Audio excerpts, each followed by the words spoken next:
Ladies and gentlemen, dear colleagues, distinguished guests, it's a great pleasure to welcome you to our international conference titled Sustainable and Resilient Urban-Rural Partnerships. This international conference is part of the scientific events within the German presidency of the Council of the European Union. My name is Sigrun Kabisch. I'm an urban researcher and I'm representing the Helmholtz Center for Environmental Research in Leipzig, Germany, the host of our conference. Good morning also from my side. My name is Stephan Bartke. I'm from the German Environment Agency. I am representing the Stadt-Land Plus funding measure by the German Ministry of Education and Research. Sigrun Kabisch and I, we are your conference chairs, and we are very proud that we can welcome participants from all over the world.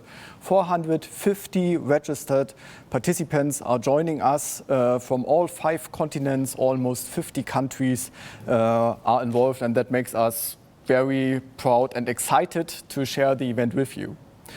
This also means that our conference language is English, but for our relatively large number of German participants, there is German interpretation available. It is available in a separate room in the agenda point on the grand opening. And I just once say it in German. Wenn Sie eine deutsche Übersetzung benötigen, finden Sie diese im separaten Raum in der Agenda. We will also later switch to German for a discussion, but for the moment stay in English for the introduction. We also have with us a graphic reporting support, Ms. Schmidt, who's joining us online, and time by time we will just share the picture that she is making herself and for us about the event. You are invited to share your conference comments. Share them with us using the chat box, or if it's something like a recommendation that you would make available for a longer time, share them on the wall of ideas that we have attached to this session, but also to the other sessions. And with that, to cut it short, we are very proud that Minister Anja Karliczek took the personal patronage of our event. Anja Karliczek is Minister of Germany for Education and Research, and she sends us her words of welcome and endorsement. We are going to Minister Karliczek. Sehr geehrter Herr Ministerpräsident Kretschmer, lieber Michael, sehr geehrter Herr Oberbürgermeister Jung, sehr geehrter Herr Professor Teutsch, meine sehr verehrten Damen und Herren. And gentlemen. Urban and rural areas are faced with great divides. Digitalization is changing profoundly our life, our living together. Climate change shows us that we are putting too big of a burden on our planet. This is why we have to work together and answer the same questions, rural and urban areas. How does housing look in the future? How do we shape mobility? How do we enter the energy transition? In Europe, we want to make this change happen. We want citizens to participate in our research. And this is why we fund a variety of research projects where, for example, students do research with experts on plastic waste in our waters. And this is just one example on how citizens can participate. Innovation and strong regions are important to make our goals reality. One important example is Leipzig and the surrounding areas. The former lignite mining region has successfully made a change after the reunification of Germany. They were very creative in changing the cities and urban areas. Nowadays, Leipzig is a very attractive location for science and businesses with a very attractive cultural offer. We need these kind of sustainable and attractive regions everywhere in Europe. And this is what we want to do with our financial support for research and innovation. For example, with our measure, Urban and Rural Areas Plus. This is how we network between municipalities, between research, between the citizens, and how we develop innovations for urban and rural areas. Many of the actors are here today, amongst others, also from the region of Leipzig. Cities and Rural Areas Plus is part of our federal strategy for innovation and sustainability. At the beginning of the year, we had studies that showed that this program has had an overall positive impact. And this program called FONA will now publish a new strategy which are aligned with the Sustainable Development Goals of the 2030 Agenda. This is how we make a transition towards a just and green future. We want to implement the climate goals. We want to protect biodiversity and green spaces. We want to transform business, economy, and our society so that we can live well in the future, because we are convinced developing regions sustainably needs comprehensive strategies. And more than ever, we need to think together how we can match society, economical needs, and cultural needs. We want to be courageous. We want to try out new ideas. I'm looking forward to having you with us, and I wish you a fruitful conference. Thank you, Minister Karliczek. Minister Karliczek said that cities and rural areas face great challenges, and that Leipzig has been an outstanding example of structural change. Leipzig has become a flourishing place for commerce and research with wonderful cultural offerings. I fully agree with this description, and I invite you all to come to Leipzig and to discover these things as soon as possible. Our next speaker will be the mayor of the city of Leipzig, Burkhard Jung. He is also the president of the Association of Cities and Towns in Germany, der Deutscher Städtetag. Unfortunately, he cannot join us in person because of corona-related meetings during the entire day. But he sent us words of welcome and appreciation to our conference. Mayor Jung will speak in German, and the English translation will be provided directly in this channel.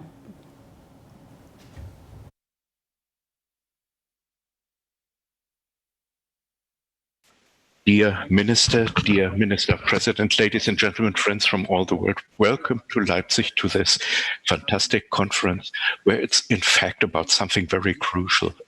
How will the future of our cities and the rural areas be? How do we organize the exchange and the living together in this relationship between rural areas and cities? We have diverse and many different research projects, and we can organize these relationships every day again for the living together in the future. With the surrounding areas, we have cooperation relations. We have a metropolitan area that we established, and together we organize the development of the spaces because, and I'm deeply convinced, the city cannot without the rural area and vice versa, and we need ourselves, each other for the development, also for cooperative rural area development, especially in the field of climate adjustment. There are no borders between urban and rural areas. I wish you every success for the conference, and I wish you good results and good research results and good talks. We thank Mayor Jung for his endorsing words. Also, we look forward to interesting and fruitful discussions with you. The city of Leipzig provided to us an impressive movie about the past, the present, and the future challenges of its urban development. Leipzig with a history that is very exciting and large. We will be glad to show this movie tonight as the concluding point in our agenda at 6:45 Central European time. So we hope you will be with us at that point. And now we will switch to German and invite discussants to our group. Wir gehen jetzt ins Deutsche. Fine. We now switch to German and welcome our guests to our round. We are delighted to welcome 3 guests for a direct exchange with us on the topic of the conference. From Dresden, we have the Saxonian State Minister of Regional Development, Thomas Schmidt. Good morning, Minister. Good morning and greetings to Leipzig. Good morning. And here in Leipzig, we welcome Professor Silke Weidner here in our round. Professor Weidner was at the forefront when it came to developing the Leipzig Charter, which we'll also refer to a little bit later. Good morning, Mrs. Weidner. Good morning. And also connected remote is Professor Georg Teutsch. He is the scientific manager of the Helmholtz Center for Environmental Research. And so he is more or less the host of our conference site. Welcome, Mr. Teutsch. Good morning, and a very warm welcome. With the next 45 minutes, we would like to talk with you about the contribution of politics, cities, and science when it comes to sustainable and resilient urban-rural partnerships. Mr. State Minister, please allow me to ask you the first question. From 2014 until 2019, you were responsible for environment and agriculture. And since the end of 2019, you have been responsible for regional development in the new ministry in Saxony. It's a new ministry, and this may also be a signal that the regional focus is becoming increasingly important. How do you assess the topic of this conference? What do you think is the importance of urban-rural relations, and what is the task of your ministry in this context? Well, first of all, thank you for the invitation.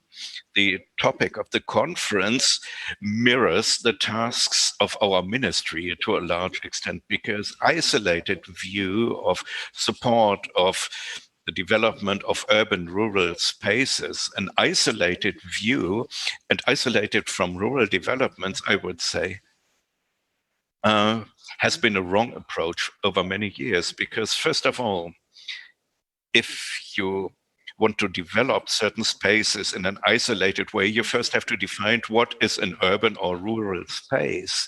So from Berlin's perspective or Hamburg's perspective, a city with 40,000 to 50,000 inhabitants is rural space, but tell this to people in Freiberg who consider themselves to be completely different. And this is the way how support programs are designed. The European support for rural development starts with cities or towns of less than 2,000 inhabitants. But from the perspective of large cities, the medium and small city with 10 or 20,000 inhabitants is also rural area. And so this overarching view of urban-rural partnerships and of a joint development of urban and rural spaces is a completely right approach. We chose this approach in the new ministry that addresses both rural and urban development and all this cooperation, specifically here in Saxony, in these coal districts where we are also faced with structural change. Then we have housing and listed buildings and urban planning, surveying, and all this is concentrated here. So it's a completely new approach, and we talk about vital regions when it comes to development. So we want to get away from an isolated view of rural or urban spaces. We want to develop vital regions, and the underlying principle is what we call an innovation-based regional development. So we need new ideas and new approaches to replace former thinking, and we need innovation, and no matter whether it's economically or socially and whether it's regional development, this is the only way to achieve real change.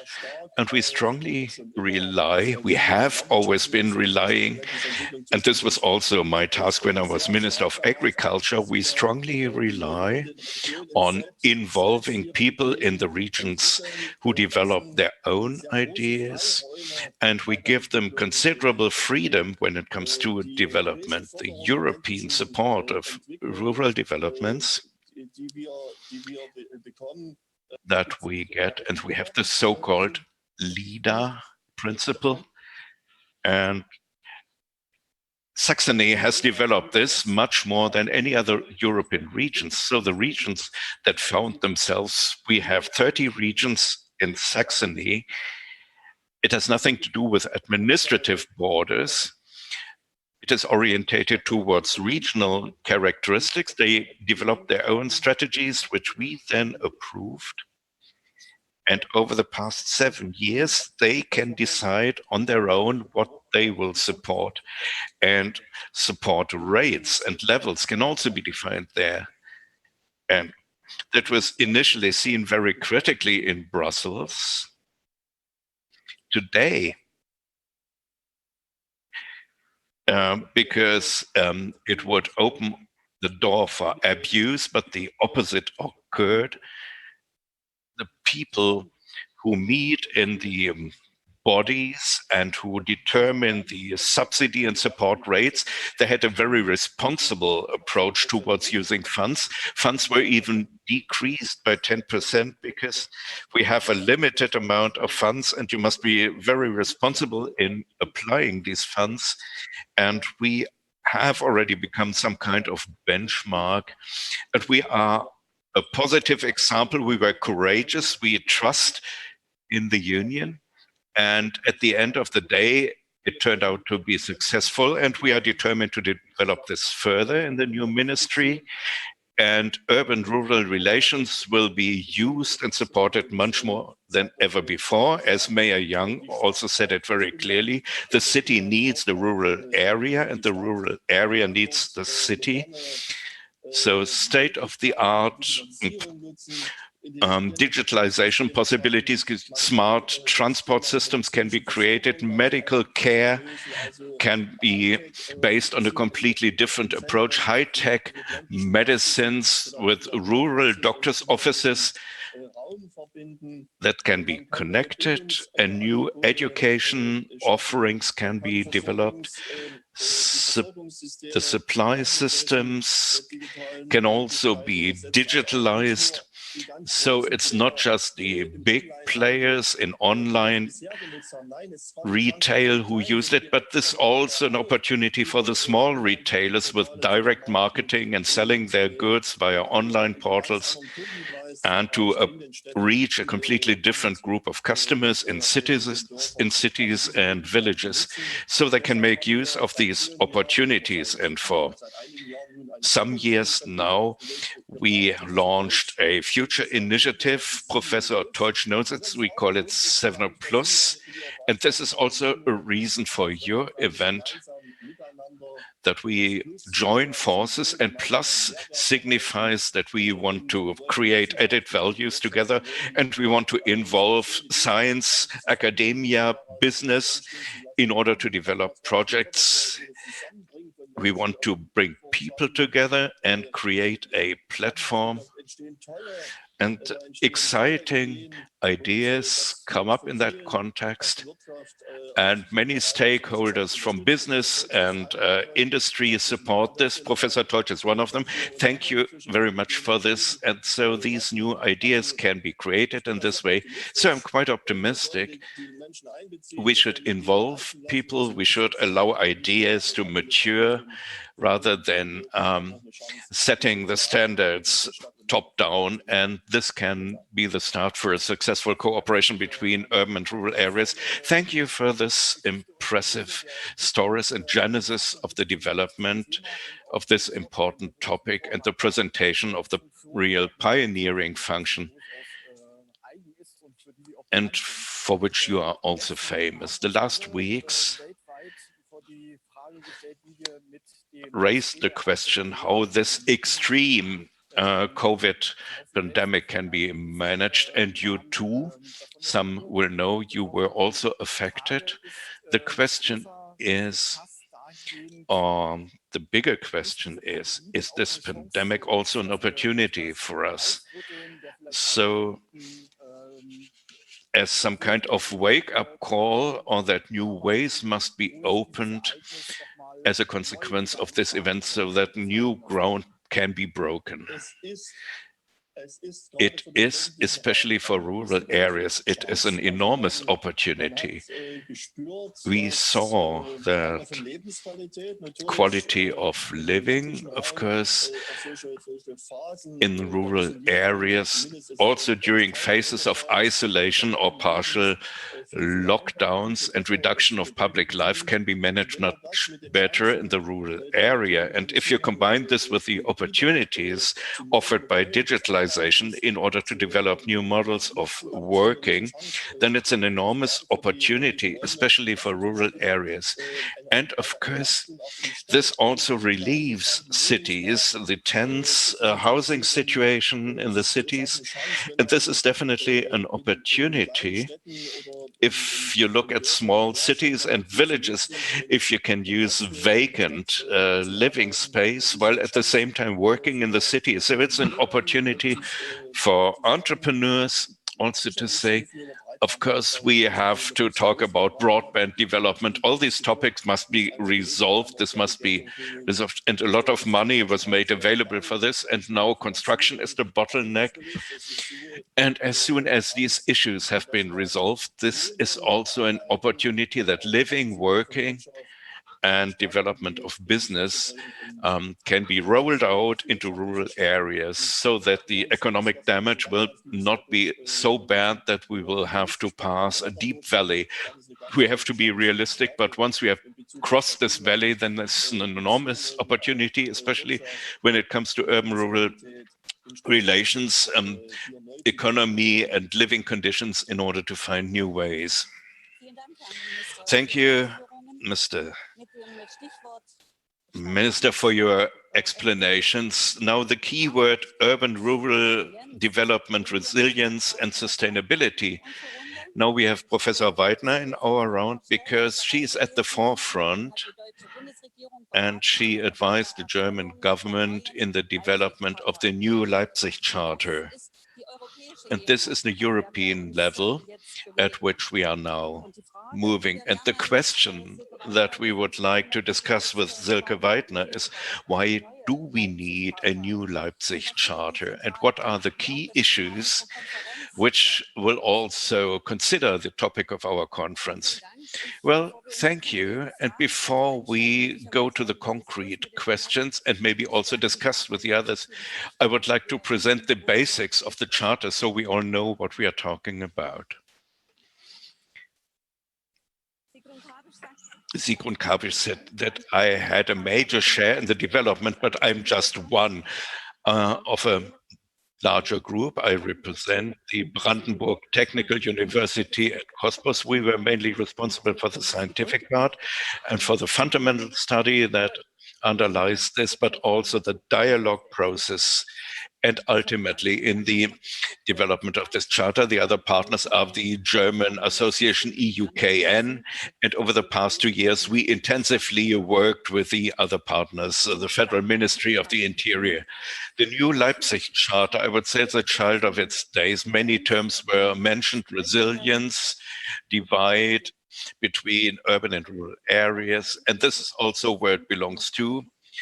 And these are the headlines that structure the charter. This 12-page charter, it's a little longer than the old one, and this shows this quite well. The charter consists of 4 main modules. One is the preamble, more about this later. Then the description and the setting, I would call it, of the transformative power of European cities as an urban model. Then the key principles and the working principle for good urban governance. And ultimately, one chapter on how cities, which are also challenged and supported here, how these can be strengthened and empowered. The question Sigrun Kabisch asks, so why? So what are the reasons for a new charter or charter reloaded or updated? So it's quite easy to answer. And some of these points were already mentioned before. On the one hand, we have completely different framework conditions in terms of topics. We have different challenges. You can see them here on the slide. Climate protection is one of them, resource protection, migration, and many other topics. And on the other hand, compared to 2007, when the first charter was written, we have completely different political and strategic documents that outline and address this.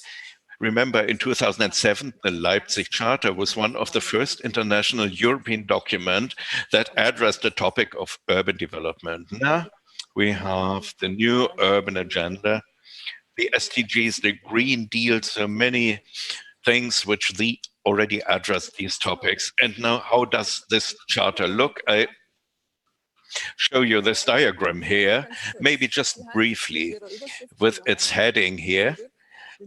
The new Leipzig Charter, the transformative power of cities for the common good. This already set the goals. The common good is the top priority, as we see it here on the slides, for the working principles. It is orientation towards the common good. And the Charter, compared to 2007, for all the urban and regional planning statement, it has a much stronger social focus, and it sets different core topics. First, it was integrated urban developments with guidance for the European Union, the federal government and municipalities, and the disadvantaged quarters. Now it's the common good and other topics that are connected to this and that address this. Other core principles have become important. Let me mention just one, because the minister also said this. The co-production also has an important role to play here. So common action of stakeholders who are involved in processes where otherwise the political elite would have acted on its own. And you can see, and in the future also read many others, on Monday the charter will be signed by the ministers, unfortunately only online, otherwise it would have been in Leipzig, but you can then also read all this. But just briefly, in order to refer to the conference, the three topics or dimensions covered by the charter: fair and productive, and it addresses a fourth dimension. This is digitalization as a cross-cutting topic for all the other topics, critically seen, but it also offers opportunities, and it focuses on three spatial areas: the quarter, the city as a whole, and that's new, and I think that's very important for today, the functional area.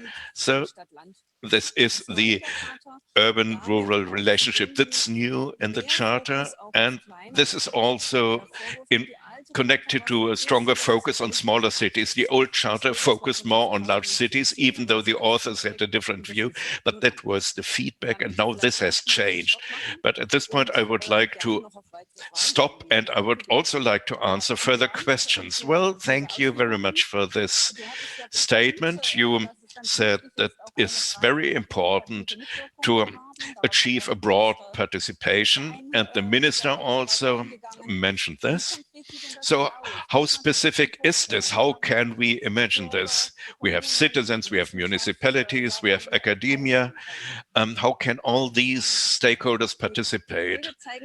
If I can show you another diagram, over 2.5 years, if you look at the core process, we had a very intensive dialogue process.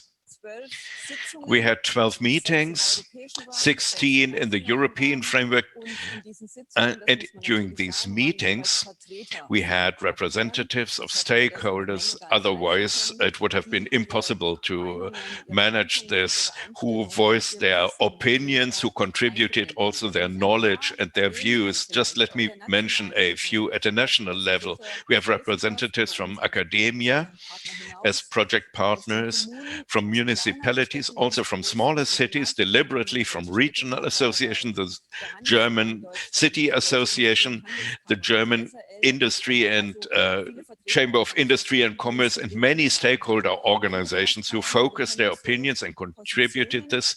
In this way, we could gather positions, cluster them, coordinate them, in order to jointly set priorities. Because I mentioned the 12 pages deliberately, we planned to reduce it to 8 pages, but given the large number of topics, it was not possible. At a European level, that could also be mentioned, we had representatives from European Parliament, Commission, and from scientific institutions from Europe, the OECD, the European Committee of Regions, representatives of the urban agenda from the partnerships that exist, or multi-level governance approaches, and so forth. So many stakeholders were involved, and that was very fruitful, I must say.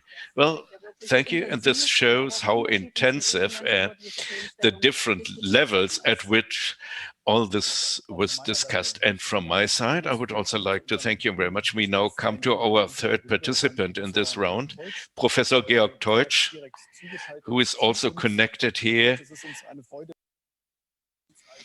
Mr. Teutsch, we are delighted that you're here with us as a director of the Helmholtz Environmental Research Center. We've already heard about excellent research from Minister Karliczek, and Mayor Jung already underlined the good relationship between the city of Leipzig and the Environmental Agency, and State Minister Schmidt also pointed out what the role is that research has. So you are a scientist that has a very interdisciplinary basic. You've got a very good overview on research and innovation.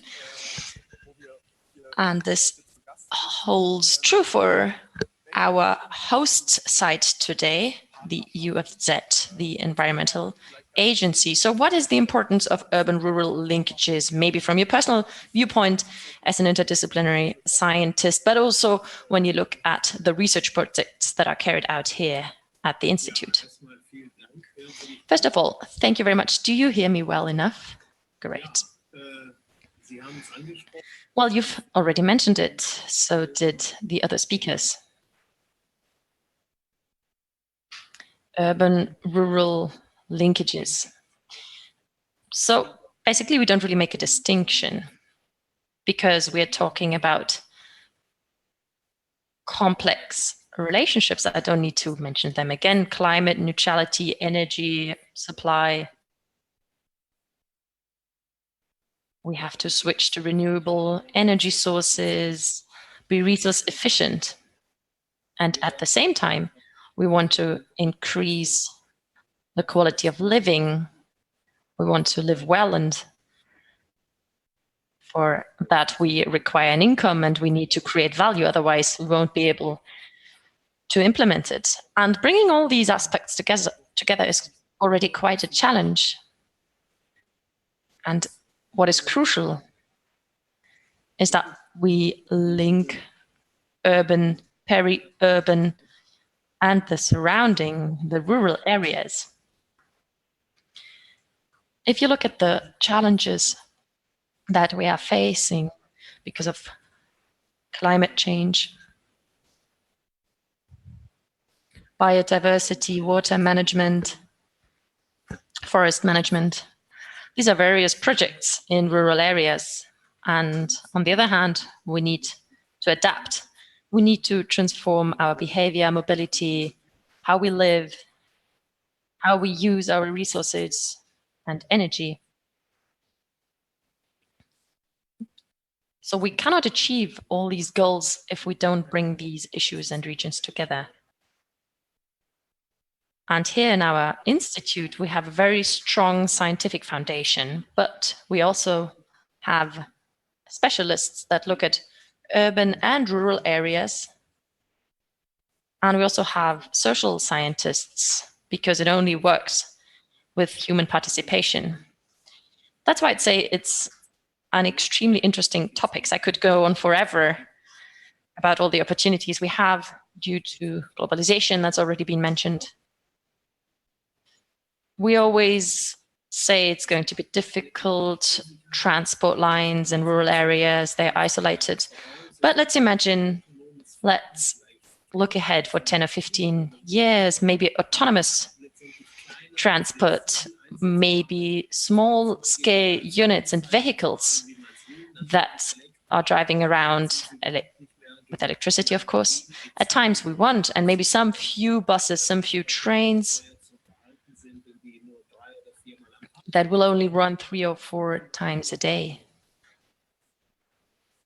These are many ideas that try to take into account the progress that's being made in a resource-efficient way. And obviously, we need to link it to positive feeling and quality of living. So I do see a lot of opportunities more than risks. And if we look at Germany and Europe, and Saxony in particular, I am optimistic it may be different in other parts of the world. So we need to pay attention to other countries as well.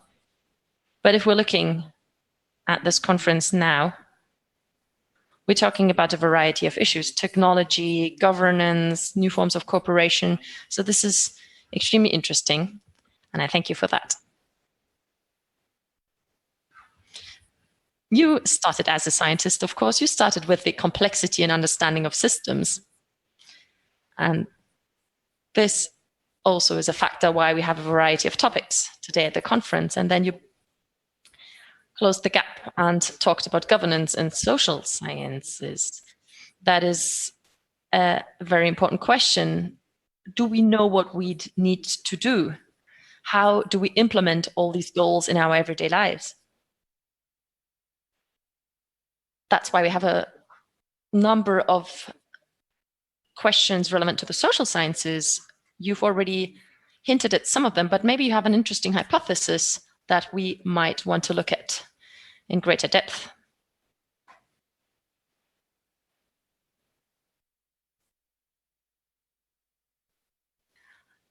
Yeah, there's a number of examples. For example, individual behavior.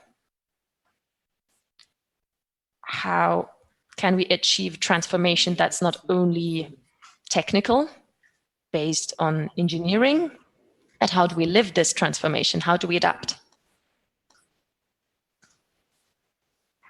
Right now, we're living some kind of revolution, the change in the business environment. Everybody's surprised how we've adapted. Look at ourselves. The minister sits at home, I'm sitting at home, but we're getting together. Of course, this doesn't replace social contacts, of course. All of you who has already spent hours in video conferences knows very well that we also need to spend some time together during the conference break and have a glass of wine.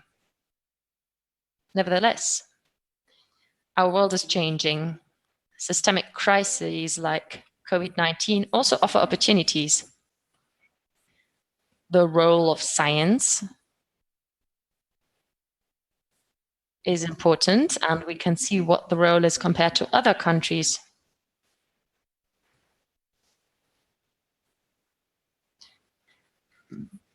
Because we need an input from science, and the countries who've listened to the voice of science have managed the crisis better. We can also make a comparison between systems that are more federal or more centralized.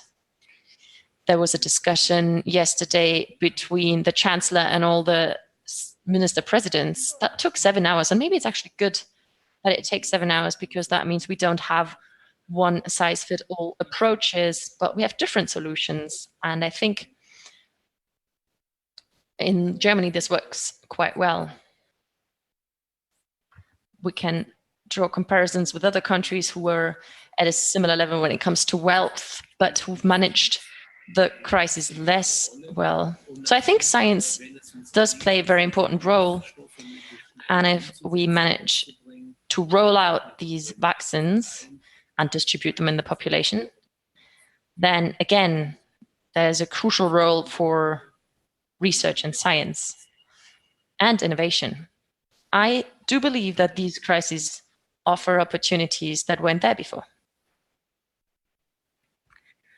Minister Schmidt, we'd like to get back to you and ask, what role, what expectations do you have vis-à-vis science and research? What are your actual questions and expectations towards us, the Helmholtz Center for Environmental Research, but also to other colleagues? all these issues and questions you've lined out that you're trying to work on with your ministry, how can we help you in implementing it? Well, we live in a period of many changes. And this change happens at very different levels. Climate change, for example, we've been discussing that for quite a while, and a lot has been implemented. But there's also change in the economy, in society. If we look at the global level, there are changes in all kinds of regions. It's different from what happens maybe in Europe or in Africa. There are huge differences. Transformation in Asia is still different. So if we break it down from the global to the European and then to the local level, then we need a scientific and research foundation. It's essential. For me, it's extremely important that we allow open processes for this.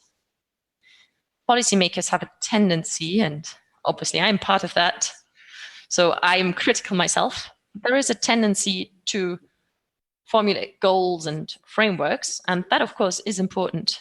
Frameworks are important, and they should also be valid for a while and not be renewed too much. But in the meantime, you need some freedom for research and innovation. Policymakers shouldn't dictate all the paths along which research has to happen, but there needs to be some freedom and space for new technologies, procedures in science and in the economy. We don't know what possibilities we'll have in 3, 4, or 5 years. We don't know it yet.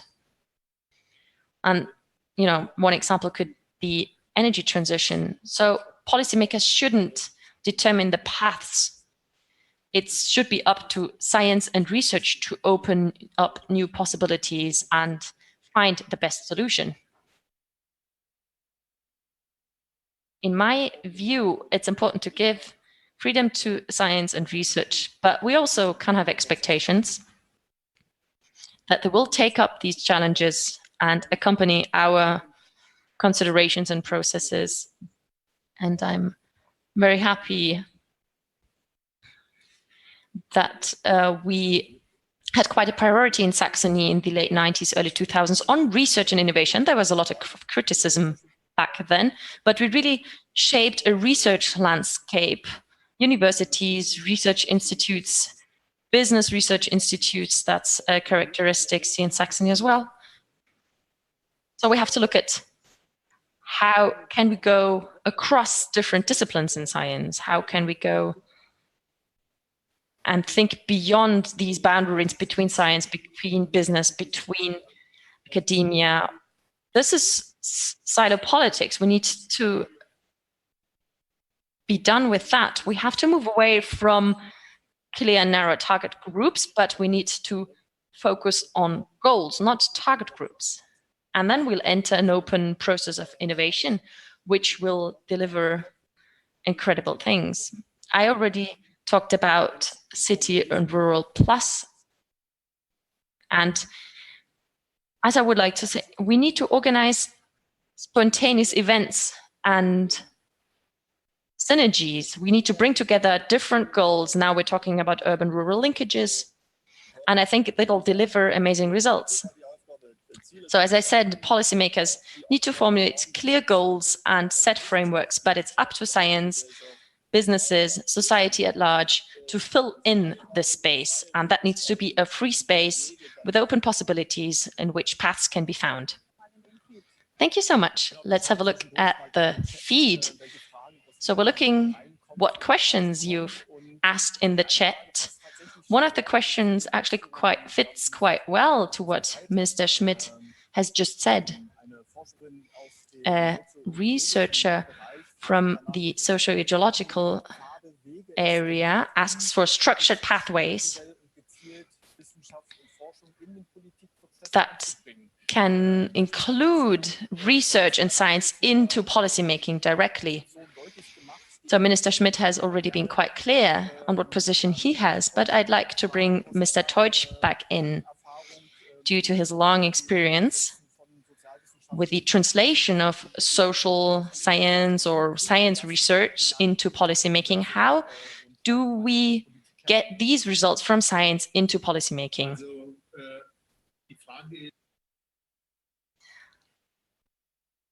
That question of a paramount importance. Because on the one hand, there's a certain duty for scientists to deliver. And I believe also somebody who is engaged in foundational research, also such a scientist can be asked, how is it useful for society? And I think it's the duty of policymakers to take these results as a starting point. The whole system only works, and that's an example that we're living here at the Institute. We're saying, let's sketch images for the future. We're looking at the systems we want to get to. As Mr. Schmidt has said, we describe the goal. We don't determine how we get there. We say, what do we want? Sustainable future. We want viable cities. We want to be able to deal with extreme events. We want to manage the energy transition. And that's what we describe as goals. But of course, there are different ways of arriving there. And then we discuss these imaginaries for the future. And of course, we need to make sure that these goals are filled with content, that they have solid procedures. And that's the job for scientists. How do we arrive there? What are the costs? What are the economic side effects? That's not our job for scientists. So lining out these imaginaries for the future, this is what we need to do, and we've been quite successful in doing so in the past years. So these are the famous narratives that are guiding us and that can then be translated into concrete policy making. Mrs. Weidner, maybe a next question for you. We have international guests at this international conference, of course. We're trying to look beyond Saxony and Germany. We have a question from a guest from outside of Europe, from a country with a lower income, developing country. So this guest asks, what is the message you're sending out to those countries? What is the added value in urban-rural linkages in those partnerships? So what would you recommend? What contacts have you already had with these countries? Well, I believe it's all the same basic principles that we need for our action. I wouldn't make a distinction between practitioners and scientists. Of course, there are different contexts and different places. You might have different conditions and therefore different results, but the tools and the instruments, they should be the same. So if I get back to the Leipzig Charter, the working principles are the same that we can use. The issues you've already raised, transdisciplinary research, being open to experiments, these are important elements for these countries. So this idea of try and error, trying out what the linkages are, what the interdependencies are, I think that's crucial. If I can mention again the Leipzig Charter, it's moved beyond the European Union. It was signed by the member states of the European Union in 2007, but it's gone further than that. And it's also circulated a lot in Ukraine and South Africa. And of course, there are different questions in these contexts, but these ideas of exchange, of co-production, we can see that in other countries. If I look at Ukraine, for example, it's rather different. There's a lot of activists that are very committed to urban development outside of formal structures. So I think that's my recommendation and my idea. As a scientist or as a citizen, do take part. We're glad that we also have UN Habitat as a main partner in some of the sessions of this conference. UN Habitat has worked a lot on guiding principles, the urban-rural linkages, also in the past year, and they've really set the agenda. And UN Habitat will also present this process in one of the sessions this afternoon, so I think there's more space for discussing these topics. We still have some minutes left for asking questions to our guest. I'd like to take up one more question, and I'd like to ask you for a short answer, and then also Minister Schmidt. One of the participants has a question. According to her personal experience, there's a lot of tools and mechanisms for participation, for citizen engagement. But recently, have you had some successful examples, some positive surprises, where you said, well, that's new. I tried something new and it's worked extremely well, and this is where we want to continue. Well, this is a bit hard to come up with a good best practice example very spontaneously, but let me point out again, when we talk about participation, and we've seen this in the Leipzig Charter process, it might be different in other countries. Participation has a different status in different countries. But what we should not do is make citizens wait for being invited into participation. No, it's different. Participation needs to be co-productive. So citizens themselves need to start and engage and ask others to later join in, competent authorities, for example. And before you mentioned the target groups, I would say in participation, it's important to keep them in mind. For example, especially young children, youth, these are going to be the ones who will have to deal with the challenges that we're talking about in the future. State Minister, keyword of enlarged context and target groups. So what are positive formats you've had recently? You have already talked about shaping rural development in Saxony with these joint programs that decide on the ground what's being financed. We also launched a competition 3 years ago as part of this future initiative. It was a competition for innovative ideas in rural areas.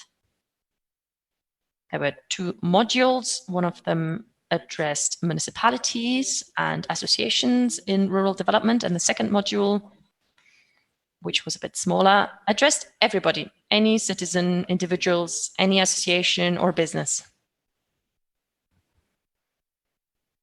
And for all of these, for these 2 modules, we awarded 10 grants, or 50 grants, starting from 20,000 euros, but down to 5,000 euros for associations or for individuals. And we got a lot of applications, around 400 submissions. In the end, only 50 of them were awarded the grant. And this obviously is part of a competition, joy and disappointment. Some of the applicants said they'd handed in a submission for the 2nd or 3rd time. Of course, that's a competition. But what these numbers say is that 400 individuals and associations sat together, brainstormed and thought, what can I do here in my region? What momentum can I create? And as I said, we chose 50 winners. But all the others, in the end, some of them did get together, developed ideas and wanted to continue. So even if they didn't get the 5,000 euros, but at least maybe some of these projects were implemented. And to me, this shows that all these applicants come with a very broad spectrum, cultural associations, businesses, individuals. And I think this is encouraging. And it shows how many people are actually motivated and make active efforts and develop new ideas. And I do agree with you, Mrs. Weidner. You said it needs a bottom-up process. We need to motivate people, but develop projects. And being involved themselves That's not something that can be launched from above, ordered from above by the state. That has never worked. It needs to be a bottom-up process. We need to make people enthusiastic, need to encourage them, and this is how we can get anywhere. You know, we need to create a spark of inspiration, enthusiasm, and for this we need trust in the government and the local authorities, and then we can realize many things. Unfortunately, we come to the end of our discussion round. At the end, we would ask you to complete a sentence which we begin here, and the sentence is: urban-rural partnerships are successful if. Mr. Minister, could you please begin to complete the sentence? I repeat, urban-rural partnerships are successful if they are accepted and lived by people. Mrs. Weidner, thank you. If the stakeholders in cities and rural areas are aware of their synergies and also competing activities, so if there's great transparency. Mr. Teutsch, please. If science joins in and helps, in fact, to develop realistic and positive ideas for the future. Thank you for these very precise answers to our question or for completing our sentence. We would like to thank you very much for your cooperation. And now, as a token of our gratitude, we would like to give you a book. And this book is House of Europe, European Testimonies in Deutscher Nationalbibliothek. This book is expressly written on the occasion of the German presidency of the European Union. And at this point, we would also like to thank Deutsche Nationalbibliothek, who supported us so strongly for our conference, especially Dr. Jacobs. I would now like to give this book to Mrs. Weidner, and of course the gentleman will also receive one. She will take it as your representative and we will send it to you. The cover of the book shows the Taurus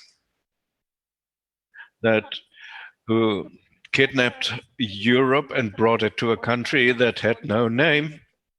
And due to the affection of Joyce to his princess, then gave the name Europe to this country, and now we know how our continent Europe got its name. So once again, thank you very much for your cooperation and participation. Thank you very much.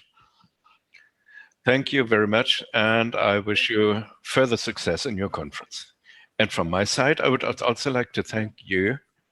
We know. Mr. Minister Schmidt, thanks a lot. Georg Teutsch, thanks a lot. Frau Weidner, vielen Dank. We are now moving to the next point in our agenda, and it is my real pleasure to welcome Maria Vassilakou to us. Also, she is connected online. She is connected to us from Vienna. Maria is part of the European Mission Board, which is related to the topic of climate resilient and smart cities. This mission board has a pivotal role in determining what the next European research strategy and funds will look like. So what she is being able to tell us about the mission of that board will be very interesting to us. I hope Maria can hear us and join us. We are at the moment establishing the connection. Maria Vassilakou has been deputy mayor of the city of Vienna. She was born in Greece, then moved to Vienna where she studied and became deputy mayor of the city of Vienna. And in her time as executive city councillor in this role, also for urban planning, but also for participation of the people of the city, which is entwined in this one position she had. She was responsible for a transformation agenda in which a lot of projects made Vienna, according to international rankings, to one of the world's most livable cities. And I'm very pleased to see you now on our screen, Maria. That's great to have you with us.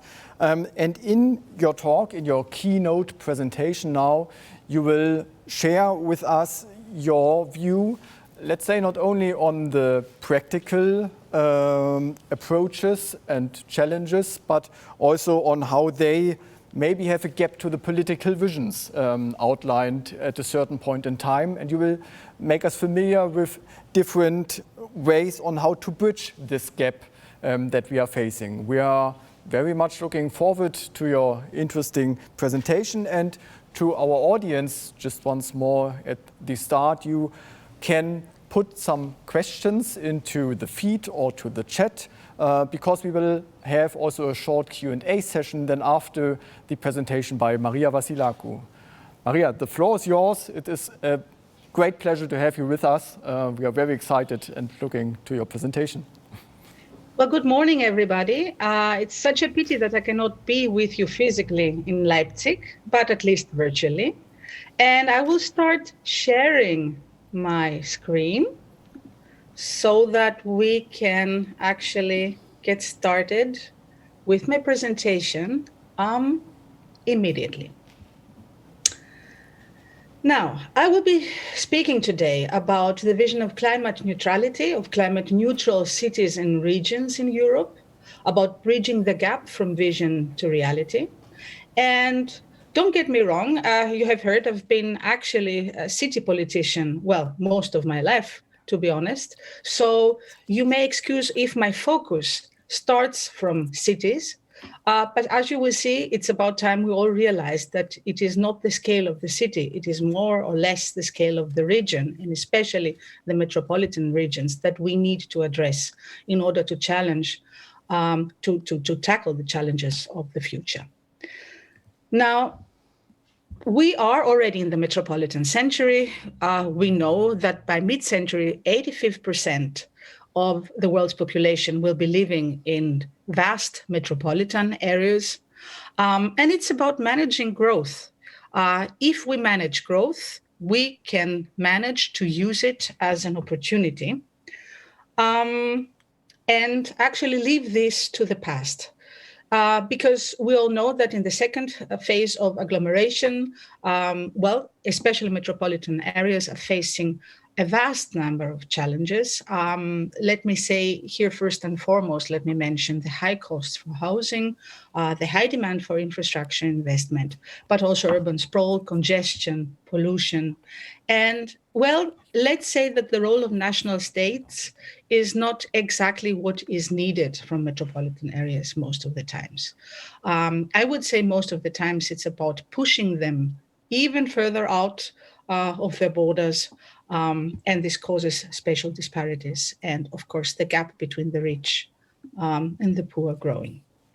Now, from vision to mission, putting a man on the moon again. What am I talking about? Back in the 60s, at the beginning of the 60s, actually nobody believed that by the end of the 60s, it would be made possible that the first man would be walking on the moon. Back then, they decided to focus all their attempts towards this direction, to focus grants, to focus research and innovation. And within a decade, they actually made it. And this is where we stand again today with regard to the vision of climate neutrality. Now, the European Union has decided, with regard to so many challenges that the planet is facing today, to actually focus considerable, actually, amounts of money towards research and innovation within 5 mission areas. That is, once again, targeted towards achieving very bold missions.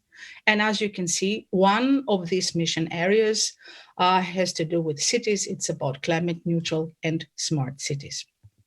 Why? Well, what they asked for us, I should also say, they for each city they created boards. I am a member of the board on climate neutral smart cities. And they asked us to be bold and inspirational, to indicate a clear direction, to be ambitious but realistic. They asked us to adopt a bottom-up approach, and what is extremely important to produce a design that engages the citizens in co-designing, co-creating, and puts them at the heart of the mission and gives them an active role. Why cities? Well, I think we all know the arguments why, but let me just mention once again that cities are responsible for the consumption of 65% of the world's overall energy consumption. And they're growing rapidly. And in the face of the Paris Agreement, but also of the SDGs, we know that it is metropolitan areas, it is cities and the surrounding areas where we can actually make the difference within this century. So what we have proposed is 100 climate neutral cities by 2030, by and for the citizens. And as you can see, already the title of the mission indicates the importance of the role of citizens within the accomplishment of this mission.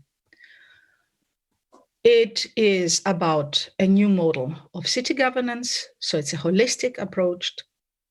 It's about integrated planning, and it's about a deep and continuous collaboration between all stakeholders, a new role for citizens, a climate city contract that I will be speaking about in a second, and a new integrated form of funding and financing. So we aim at creating a one-stop shop, a lending and blending facility. So what we're talking about is an overall design of a mission that is financed, that is planned all together, streamlined, and that once again has a very, very strong holistic, systemic transformation approach. You can see here the complex governance that the accomplishment of such a mission actually entails. So when a city participates, and when we're speaking about cities, we mean it may be a part of a city, it may be a city in its entirety, but in many cases it will be a region. So it will be a cooperation between several cities that will be participating in the mission altogether. And you can see the complex, once again, interplay between the different levels, the European level, the regional and national level, and the local level to achieve this mission. It's about different instruments. So we need financial instruments, we need data management, data harmonization, we need research and innovation, streamlined towards the direction. We need cross-sectoral governance and most notably structures for citizen participation. And what you can here see is the overall design of the different phases and stages of the mission. At the heart of the mission is the so-called climate city contract. So we start with an open call with an expression of interest on behalf of the cities that want to participate. Then the creation of an overall climate neutrality strategy by the city involving all stakeholders and the citizens in active roles. Then the climate city contract is signed, and then we proceed to the evaluation of the mission. Now, what we also know is that when it comes to how this can be tackled, the biggest part concerns buildings and energy use, and then, of course, transportation. This is just to give you an idea of what needs to be done in cities and areas towards climate neutrality. We have looked into the investment as well. Here again, we can see what are the biggest chunks, let's put it this way, of investment needed in different areas. There's an estimate of approximately 10,000 euro per citizen in order to achieve the mission. And investment should come predominantly from companies, a small part from citizens themselves as well. it's about hybrid private-public investment vehicles that are to be created, and less than, or let's put it another way, 10% maximum of the investment should come from the public hand. That is budgets, grants, subsidies, etc. Just a brief look at the KPIs. So when we're talking about climate neutrality, we're speaking about scope 1 and 2, straight from the beginning, and by 2030, also emissions from scope 3. And here's a brief look at the roadmap. The expression of interest would start sometime later in 2021. Then we proceed with the selected cities to the phase of creating their application and the climate city contracts.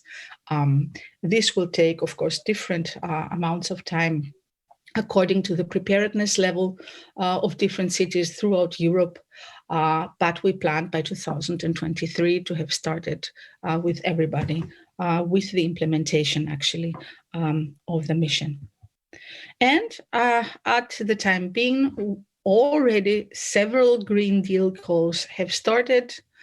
There will be cascading calls with regard to the European Green Deal, the one that is actually right now open until the end of January, actually concerns the creation of this very, very important one-stop shop that will facilitate, most notably, the financing of the different climate city contracts of cities and regions that will be participating. Now, so much to the background, but what about the transition? How do we manage this? Now, we all know that cities and regions often face so-called wicked problems as opposed to businesses. I would say the most important ones are the fragmented jurisdiction limits that have an impact on leadership and initiative. And of course, power is subordinated to higher tiers of government, limited access to capital, low investment rate. All these are wicked problems, as you can see, that Greg Clark and Tim Moonen have identified in a wonderful report that they have created for the city of Vienna some years ago with regard to metropolitan governance. There are regional dynamics, and ignoring them means a phenomenon that we call Los Angelization. So it means suffering from coordination and capacity problems. There's a lot of competition and fragmented efforts within the region, incoherent or even conflicting messages. In the end, it's about missed opportunities. What should metro reforms address? Well, the OECD says growth management. That means focusing on transport, land, housing, fiscal systems. The World Bank says planning, institutions, creating institutions, investment initiatives.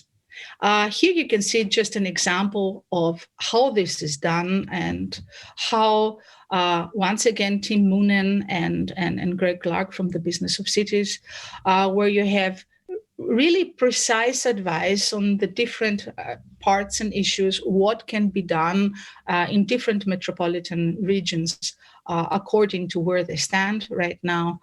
So this is what it actually looks like.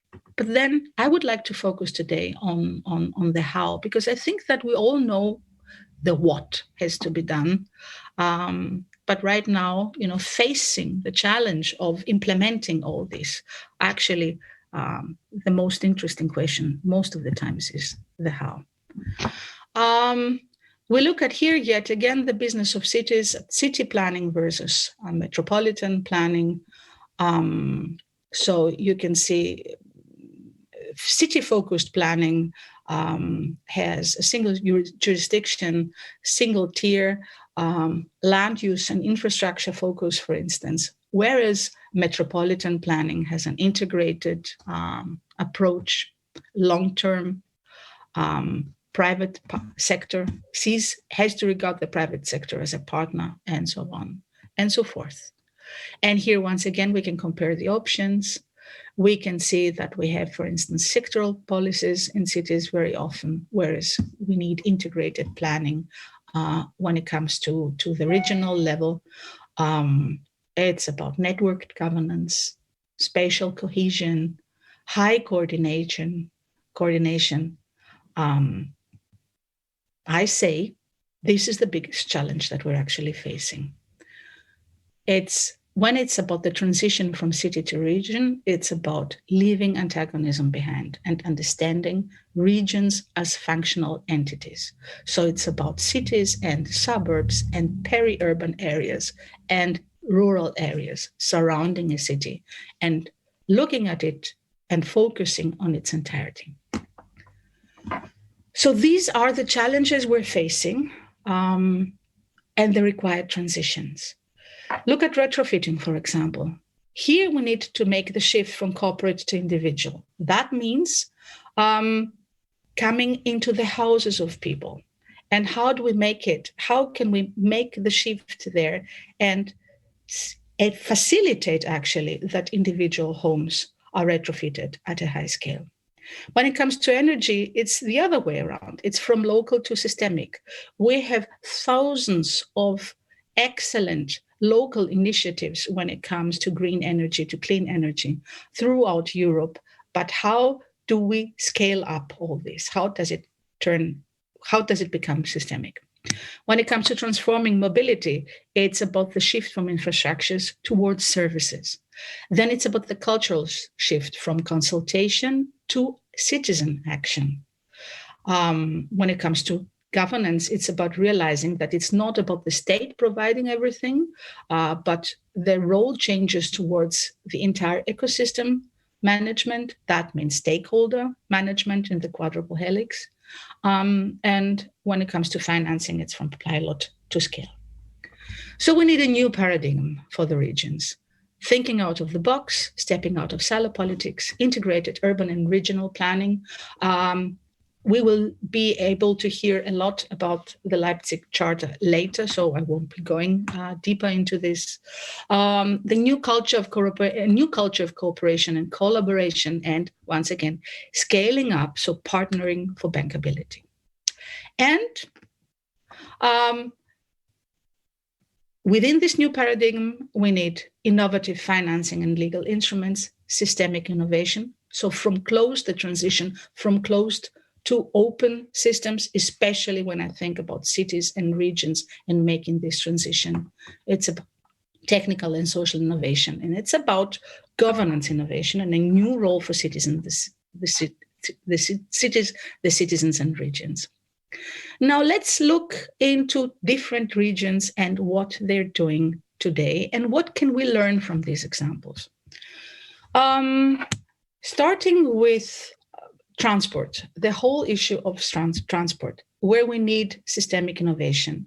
There's an excellent example, for instance, where we can learn from Stockholm that introduced a congestion charge by first actually investing within the region into improved public transport connections and then introduced the congestion charge, refinancing the investment within the entire region via the congestion charge. And a second excellent example would be the region of Mafra in Portugal, surrounding Lisbon, where several municipalities, more than 40 municipalities, came together with private public transport operators to introduce the €365 public transport annual ticket, following Vienna's example. But the issue is that they managed to actually discuss and agree upon such a ticket as an entire region. And we have an example that is comparable also from the surroundings of Vienna, the Verkehrsverbund Ostregion, which is Vienna plus the state of Burgenland plus this federal state of Lower Austria, that have, for instance, introduced together a youth ticket where youths can actually travel throughout the entire region at a rate of €70 per year.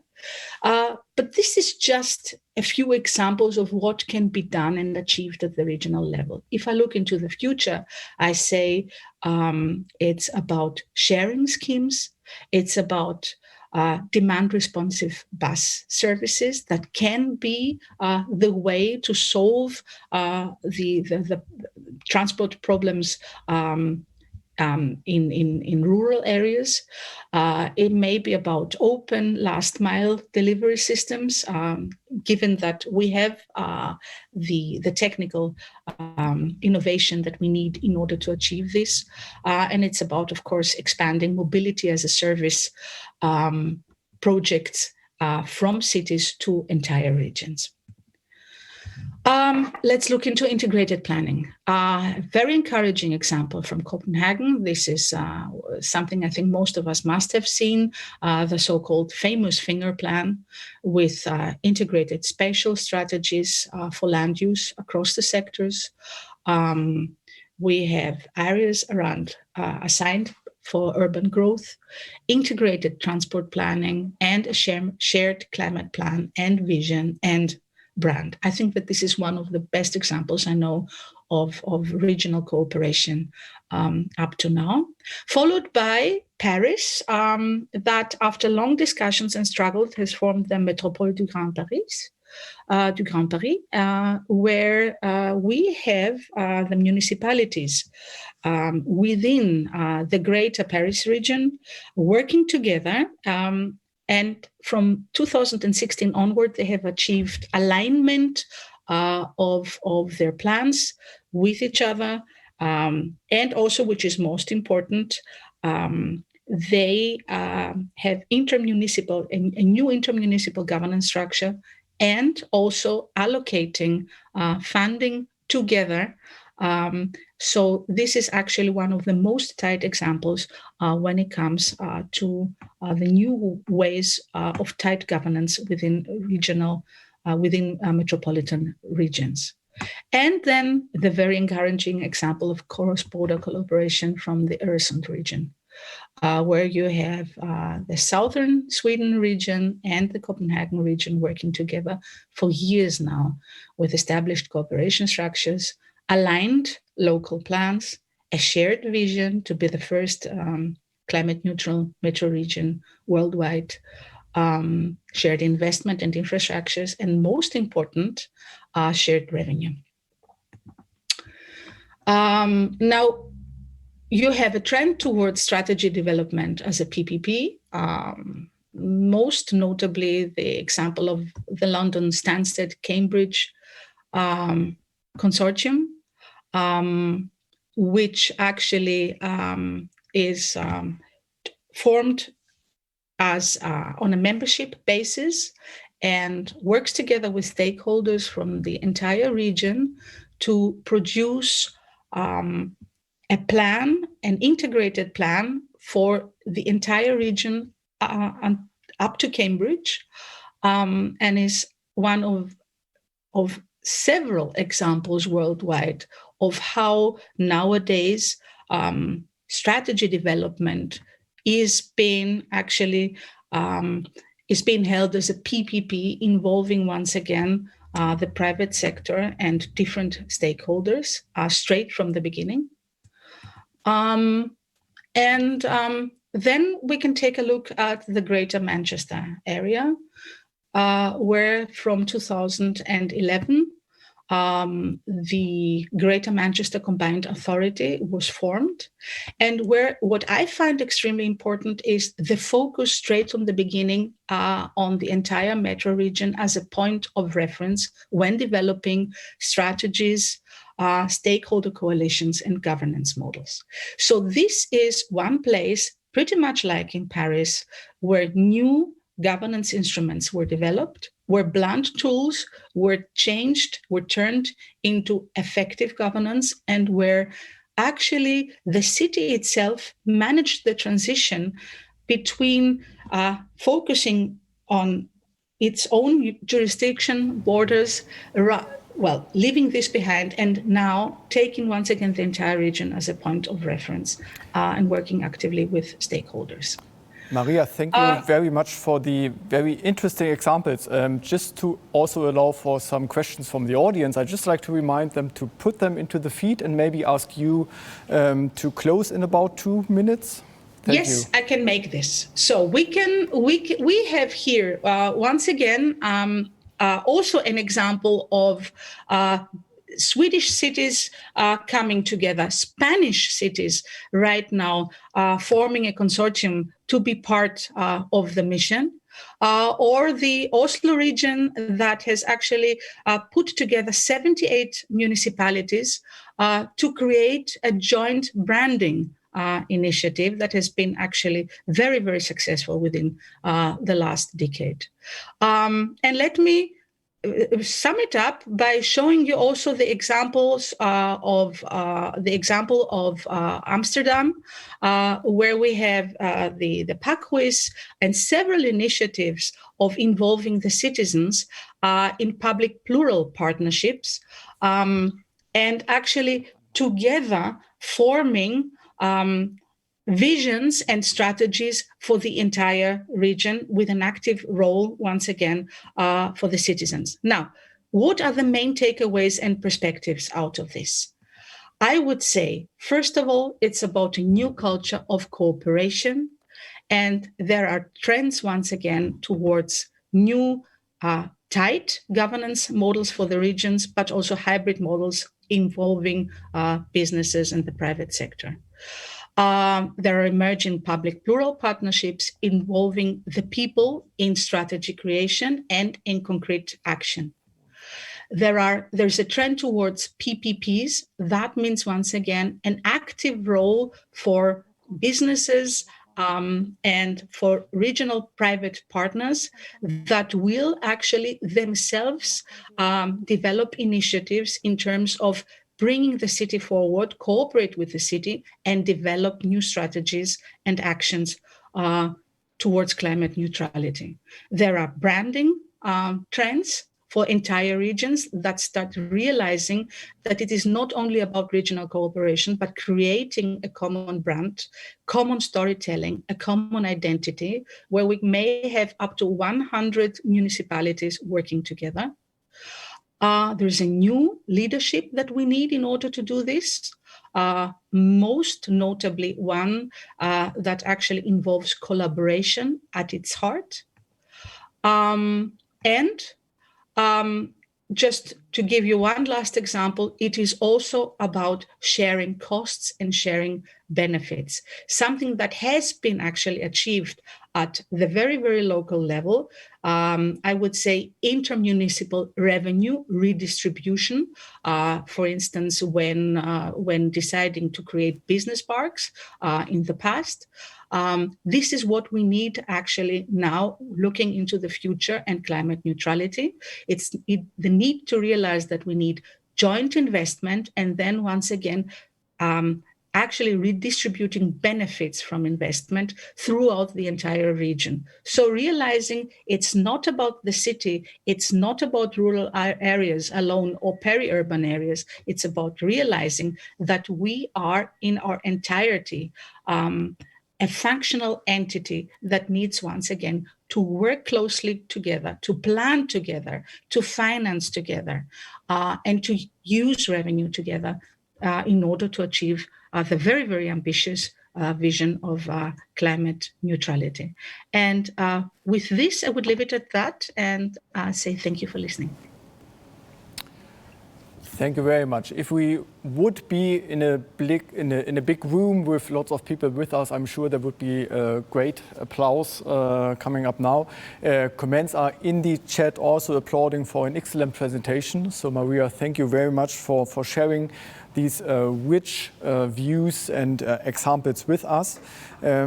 We only have very short time, so with the kind question for very short answers.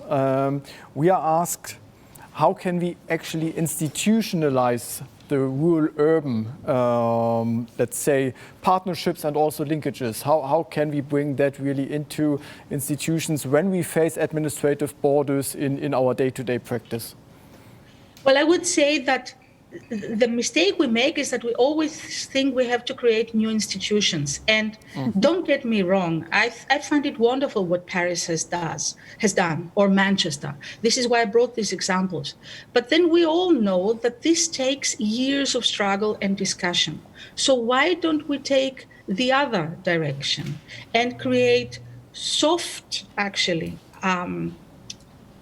structures where we can meet, where we can discuss, and where we can learn how to create common strategies involving, once again, citizens and businesses.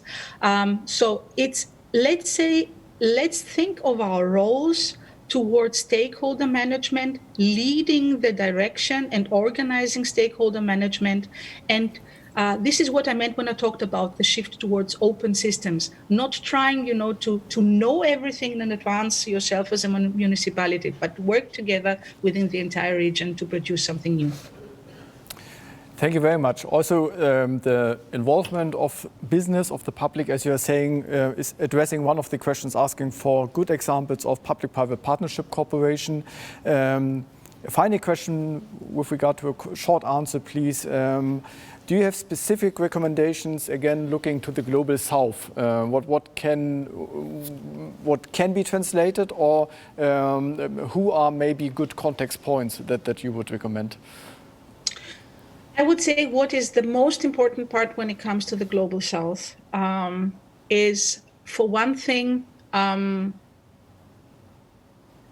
advising with regard to the creation of citizen involvement structures, because this is what actually not only the global south, but the European south also lacks, especially when I think of Southeastern Europe. And the second most important issue is actually investment, which means, once again here, teaming up, partnering for bankability. So what we need is cooperations with the South of strong partners from our parts of the world in order, once again, to create joint projects, once again, and to partner up and scale up for bankability. Partnering is for sure one of the best words we can take over to continue also in our conference. It was outstanding to have you with us. Thanks a lot for taking the time. And we are moving to the next input, also from Vienna. Yeah. Thanks for listening. Thank you. Thanks. Dear colleagues, dear guests, our conference links science with practice from the local to the international scale. And this is in accordance with the major principles of the Joint Programming Initiative Urban Europe. We are delighted to welcome Margit Noll, the chair of its management board. Margit plays a very important role in shaping the European research agenda for the next decade. She will introduce us now the new founded European partnership titled Driving Urban Transitions to a Sustainable Future. So, Margit, the floor is yours. Please, we are happy to have you here. Thank you. Thank you very much. Good morning, everyone. It's a pleasure being here, and I would have loved to visit again Leipzig and meet you all in person, but unfortunately that is not possible. But still, I would like to congratulate Sigrun and the entire team for the effort to make this conference happen under these circumstances and to translate that into a digital setting, which I know is very hard and very time-consuming. So many thanks for making that happen. I would love to pick up some of the statements from the previous speakers and reflect a bit from the point of view of a research and innovation program.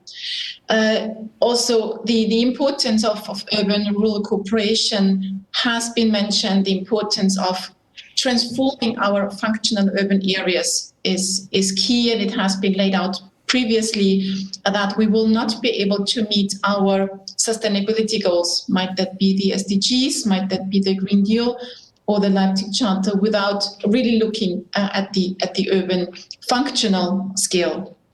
So I will just give me a sec.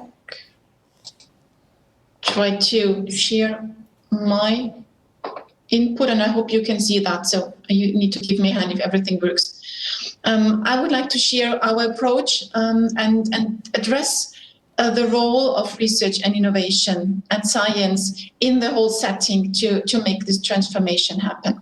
So let me start with having a look at the global context. The United Nations is quite clear in its message that we need to come from word to action.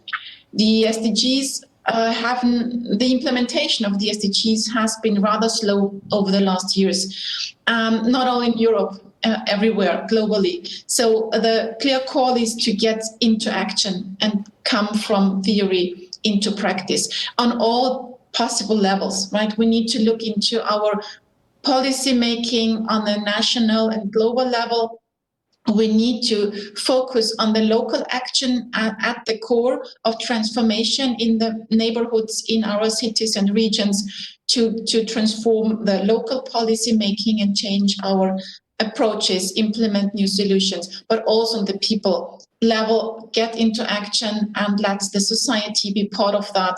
Let everyone understand the urgency of action, that we need to change behavior, that we need to create a dynamic in transforming our cities. And the new Leipzig Charter plays a very essential role in that. It's very timely and a very good guideline for decision makers in the cities, municipalities and regions, whatever their size that is. And in this context, also urban research and innovation plays a crucial role. By not only creating new knowledge, right? So much is already there. It's then really the role of creating this evidence and providing the input and the cooperation to policy making. It's about making available these research results so that everyone can benefit from this, and in supporting capacity building. So I think there is a very significant contribution that research and innovation has to play and can play, but this also puts some new demands on our research community, on the research system, in order to change some procedures, open up much more across disciplines and silos. So there is things that we need to take up in how we are designing research and innovation programs, how we do research and innovation in the future to create a much higher impact and take the potential that research and innovation offers into the action and into our cities. So what we learned in our program over the last years, and this is an intergovernmental program, right? We have 20 countries participating here. We set up different actions, and in our consultations with all the stakeholders, not only the researchers to a wide extent, with cities and regional actors as well. So we see the need to get into action. And Maria just said it before, it's about the how we're doing that is at least equally important than the what. Right? The what is specified. The Leipzig Charter identifies things that we need to deal with. The SDGs, Sustainable Development Goals, identify what needs to be done. But we need to get the how right. How we really create the impact, how research provides evidence that matters. And one of the key issues, again, Maria referred to that as well, is we need shared visions. We need to get everyone on board. We need to create, and also your president of the Helmholtz Society pointed that out. We need to create visions that matter, that everyone can buy in, that we can communicate well, so that everyone that needs to act can act accordingly and align. That also requires that we have to create this good practice. We need to have experiments, but looking at Europe, we have so many pilot exercises, experiments going on. What we lack is to connect them well to the daily business. We need to create approaches that allow us to take use of these experiments and really make them as part of our daily business. In the city administration, in municipalities, in regional policy making, everywhere. They need to become part of our daily routine to experiment and test. We need to open up. And this gives research a very strong role in the cooperation with policy making. And in order to be able to do all that, we need to build the capacities in all our authorities, in all our institutions and organizations, that we can deal with the complexity, go across the silos, deal with the dilemmas that are coming up. in order to address this. So what we want to tackle and the role that science can play, that also we in our partnership want to pick up, is capacity building. Research and innovation must cooperate much more strongly with all the different stakeholders, engage them, co-design the solutions in order to create the impact. We can't continue with keeping it in a scientific context or within academic discussions. We need to ensure that all the actors are part of the exercise, of the experiment, and be part of the solution. At the same time, an integrated approach, it has just been mentioned by all the speakers before, is essential, but that also puts the request for researchers to listen very closely to the policymakers on all the levels, to the kind of problem owners, might that be business or societal actors, initiatives, communities, what the problems, the challenges, the dilemmas are, and then create solutions for these particularly. So we should move from a very research-centered approach, where research defines what should be done, to a challenge-driven approach where the problem owners defines it. Only then we'll be able to tackle a mission, achieve a mission, address this transformation in a wider sense. And it comes rather without saying that inter and transdisciplinary research is key. And this requires that all the disciplines need to open up. So the participation can't only be part of the social sciences, right? Also the kind of hard sciences, engineers need to open up. We need to find new languages across the disciplines, across the sectors, to ensure that we can tackle all these challenges. And thirdly, we need to bring this knowledge from that we created in these co-designed processes into our cities and regions in Europe and beyond that. So this replication, making the knowledge available, not only in scientific publications, right, but in something that can be taken up easily, that is accessible, that we translate these results for a wider use. This is really essential. So we are kind of up to taking this challenge, taking the experiences from JPI Urban Europe into the next phase.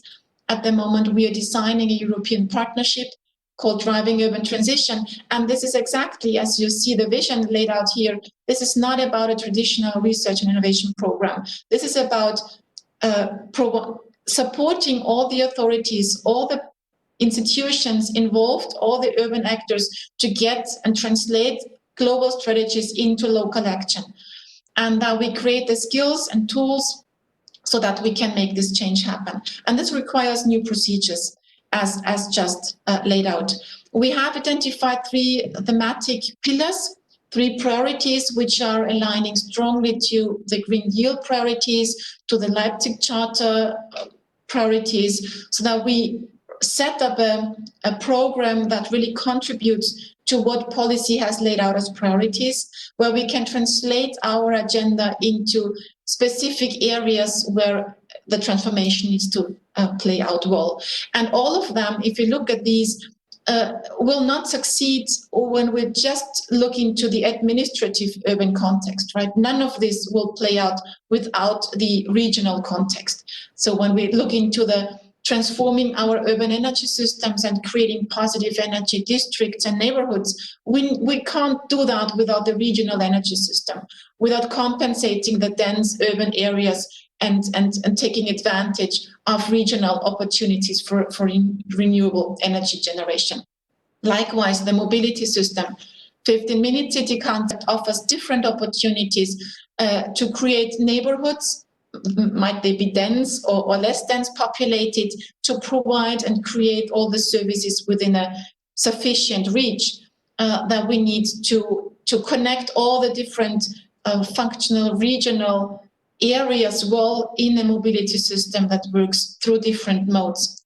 And on the other side, looking into new urban economies, I think there is quite a new potential to bring back urban manufacturing into the cities. And this will have implications on commuting and where the jobs are. Circularity offers new potential in creating the jobs in a different way in our urban areas again. And likewise, urban farming will have an implication on food production, on how the flow of materials will go between regions and the core of the city. So all these areas will require a strong urban-rural cooperation on all ends in order to make them happen. So summing up, I think my main message is to really have a strong say and a strong contribution of research and innovation to the transformation. We need to listen closely to what the policies are highlighting as the need for action. We need to deal with the new forms of governance, regulatory frameworks. All these matters for research prioritization. And we need to ensure that research creates a frame for experimentation for all the partners, and that we can contribute to building capacities and creating good practice. Thank you. Thank you very much, Margit. This was very impressive. Ladies and gentlemen, you will receive more information on this very important initiative in the afternoon session, number 3, which will start at 1:30 p.m. Central European Time. And I invite all of you to participate in this session and have a strong interaction and discussion with Margit. Thank you very much, Margit. Thank you. See you later. Now, we as conference chairs would like to introduce the conference content. I'm doing so, we will outline research questions and innovations required to address challenges related to urban-rural partnerships. We have already heard diverse insights into topical societal challenges from the previous speakers. These challenges can only be tackled through mutually beneficial urban-rural relations. This includes striving for excellent research results, but also close collaboration between scientific partners and practitioners. Inter- and transdisciplinary research is a prerequisite to gain results appropriate for urban and regional planning and investment decisions. In the Helmholtz Center for Environmental Research, we live and work exactly according to this philosophy. In the current research program, a major research topic is dealing with urban transformations towards sustainability. The focus is directed on the interplay of resource efficiency, resilience, and quality of life. Specific research questions include those dealing with changing land use patterns and the role of nature-based solutions for healthy environments. We investigate resilience towards climate change events and extreme weather events, for example, like floods or heat stress.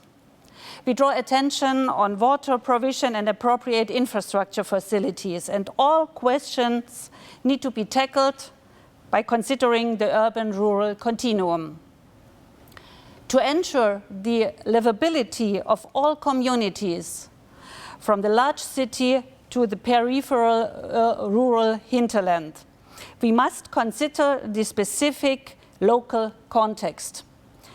We draw particular attention to expectations and perceptions of the local population. Therefore, participative decision-making, behavior change, conflicts, dilemmas, or paradoxes are with us in our scope. Furthermore, we analyze and interpret the fragility of the human habitat caused by COVID-19. This requires a completely new organization of strategies of our daily life. We question how diverse socio-demographic groups living in different settings can best cope. Our scientific aim is to generate knowledge and solutions for replication and upscaling. Being in the final phase of the urban transformation project, we, meaning the scientists from the Helmholtz Center, will present our research findings for discussion with a broad international audience. We are expecting a beneficial dialogue and new insights for our next research projects. Thank you very much for the perspective from the Helmholtz Center. I have the pleasure to represent the funding measure Stadtland Plus and also like to share the connection of that research initiative funded by the German Ministry of Education and Research with the Urban-Rural Partnership Conference, because many of the topics of the funding measure are very much at heart also of our conference. Participants from Leipzig, from all across Germany, from the Baltic Sea to Lake Constance, are partnering in Stadtland Plus to create the plus, which means, as we have heard it today from the minister before, to achieve more together by collaboration of the parts that are intertwined and that are functionally connected, cities and the urban side, the Stadt and the Land. We bring together what belongs together in order to find integrated solutions in a systemic way. 22 projects in Stadtland Plus are working practice and science together for new solutions in a process to look at the different links between rural and urban. These are connecting the questions of where do we live, how do we work, how do we commute between the places? What about the cultural dimension? What about the education between the places? And how can we improve all that in a sustainable way? This focus on sustainability will be also a focus that will come back to us during the conference in different sessions. There are topics on our agenda like the governance of urban-rural linkages, important in the developed countries, in the industrialized countries, in the post-industrial countries of nowadays, in as much as in the striving and forthgoing countries of the global south. The question of land use management is a very topical one. The efficient resource use of land is a very topical one because land is limited, resources are limited, and we need to find integrated solutions on how to deal with them.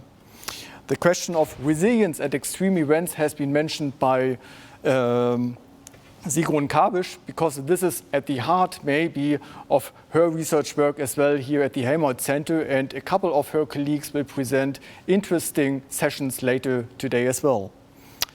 Regional circular economies have been touched before and are another very important element on the agenda of projects in Stadtland Plus, which will also collaborate and contribute here in different sessions later this afternoon and also tomorrow. So watch out for this track too. And last but not least, it was named as one of the cross-cutting topics of the Leipzig Charter is the topic of digitalization. Also here we are able to include different sessions that take a focus on the smart cities, but also on the smart regions, the smart villages, and how to integrate those perspectives. With that, urban-rural interdependencies and the different looking at their different elements, we are trying to give stepstones that help us to proceed on the way to more sustainable development. And that would be one of our key ambitions in that conference, engaging with you as participants. So, dear colleagues and dear conference attendees, we have more than 400 registered participants at our conference. And about 150 speakers will contribute with contributions and in panel discussions. We will have 6 sessions parallel. Of course, it will not be possible to be in all sessions at the same time. The advantage of this online meeting is that the sessions are being recorded, and you, as registered participants, have the chance to see these afterwards. They will be available for 3 months after the conference. It is indeed a pity that we cannot meet one another face to face and have a chat over a coffee or two, but there are opportunities to do so in a limited respect also in this conference app and agenda. So we wholeheartedly invite you to set up your profile on the mobile event app that is related to our program, because it will help yourself to find other interesting partners and also others to find you. Now, it is our pleasure to provide you just with a snapshot of the many phases and diverse topics that we are dealing with in our conference.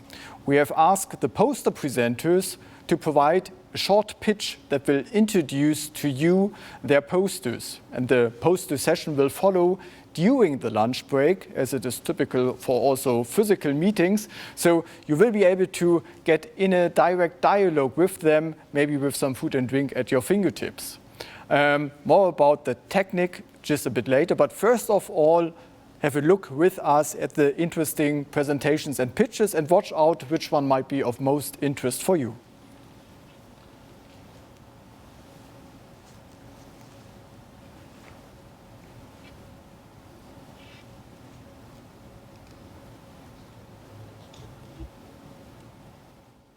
Hello, my name is Professor Dr. Theo Kötter from the University of Bonn, and we are just running a research project in the metropolitan area of Cologne.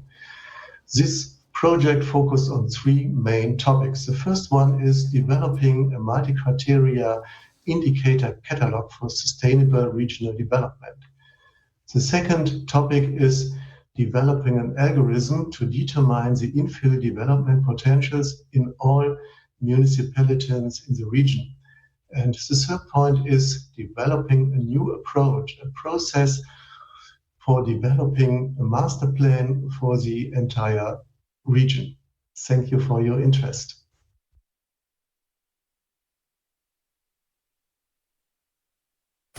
Hello, my name is Bo Tackenberg and I'm currently working as PhD student and research assistant at the Institute for Public Safety and Emergency Management at the University of Wuppertal. Our poster presents the findings of the research project Resort, Resilience Through Social Cohesion. And based on an inner city urban-rural comparison in the German city of Wuppertal, we examine the specific role of local social cohesion on fostering community resilience. And if you are interested in further information, then please join our poster presentation. Thank you.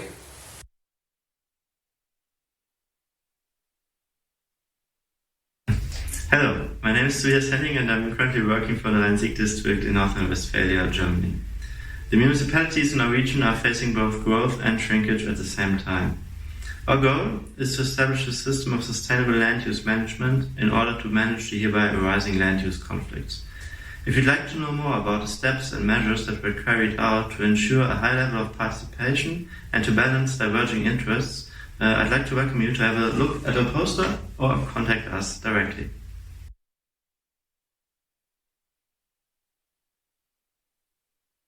Hi, I'm Mansi from Ahmedabad, India. I'm going to share my learning from a capacity building and training program on conservation and green development that I conducted for the government officials of Uttarakhand from the mountain regions of Pithoragarh, Uttarkashi, Rudraprayag and Chamoli. The program had four main components with climate change, impact, need for resilience and planning through green growth with a focus on green infrastructure, green accounting, green skill development towards SDGs.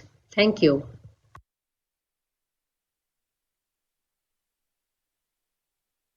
Hello, my name is Rupesh Shrestha and I'm currently working as Urban Coordination Officer at Housing Recovery and Reconstruction Platform, HRRP in Kathmandu, Nepal.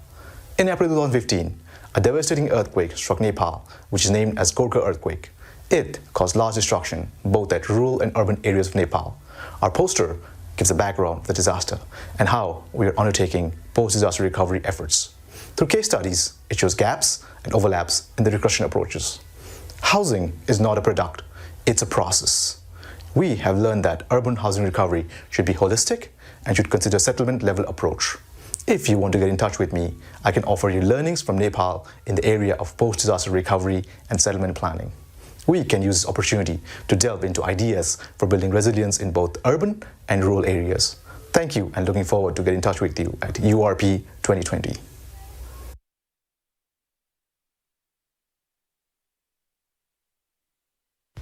Hello, my name is Anna Weber and I'm currently working as a regional coordinator for the Regiopolis region of Rostock in Rostock, Germany. With our poster, we present a project that aims at reviving the historical axis of interaction between Rostock, which is the Regiopolis, and the surrounding manor houses. For our few guys, we offer insights into the theoretical concept of a Regiopolis, and second, let's discuss about cultural heritage as engine for regional development. Thank you. Hope to see you soon.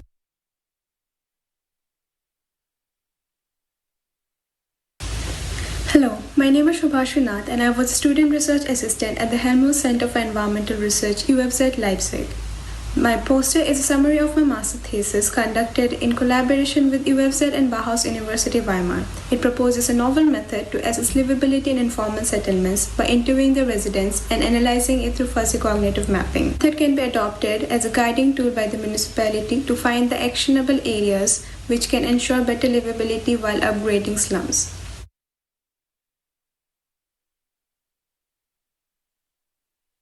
Hello, my name is Dinar Suranderi and I am currently working as a scientific researcher at the Institute for Technology Assessment and System Analysis in Karlsruhe, Germany. In my poster, you can find a concept about rural-urban partnership in terms of water, energy, food nexus, and an indicator-based sustainability assessment for the evaluation. And for a participant who has an interest in those topics, I would be glad to get in touch with you. Thank you.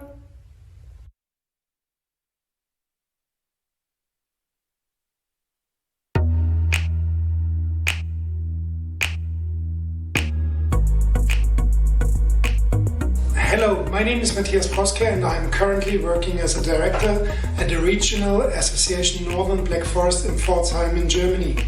When looking at our poster, you will learn about intermunicipal and sustainable management of commercial areas. Our project has a strong focus on involving local actors in the development of suitable policy options that are adapted to the local context. Get in touch with us to see how our inter- and transdisciplinary team tackles the diversity of questions the project aims to answer.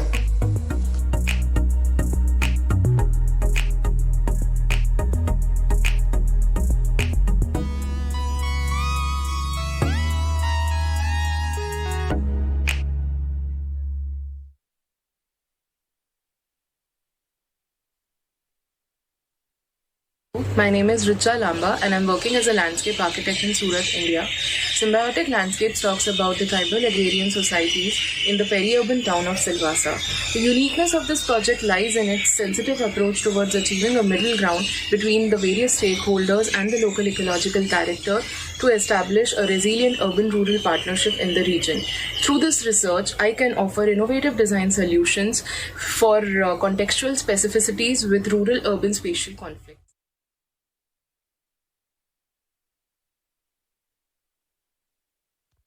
This map is not a map of West and East Germany. It shows the mean size of a farm, but it seems that the east-west border still exists. Why? My work in my poster on urban-rural transformations in the GDR try to answer these and related questions. My name is Maria Vassilakou and I'm pleased to see you at my poster.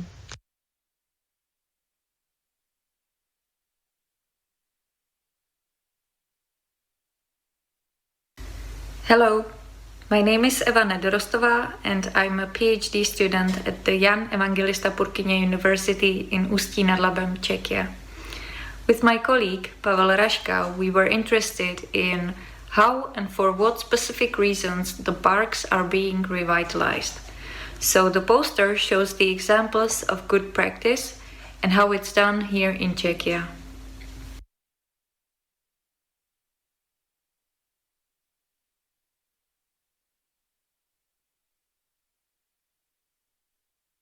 Hello, I am Samer Nasta, working as a research assistant at the University of Rostock, Germany.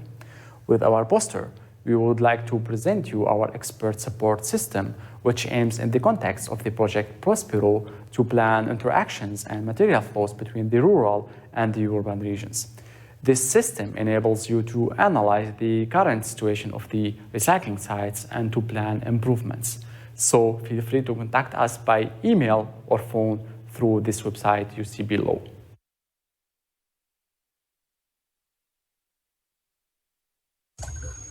Hola, my name is Francisco de la Barrera, and I'm currently working as a researcher and teacher at the Universidad de Concepción, Chile.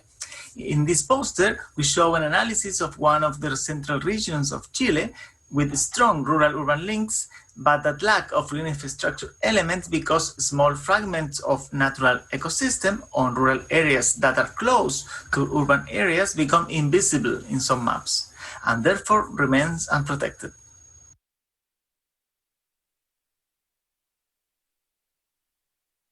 Hello, my name is Prof. Karliczek and I am currently working as a research associate at the Department of Water Management at the University of Rostock in Germany.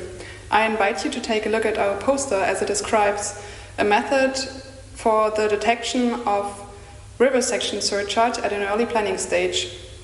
The method combines tools of hydrodynamic modeling and tools of a geographic information system in a decision support system. So if you want to save time and money with the approach, please get in contact.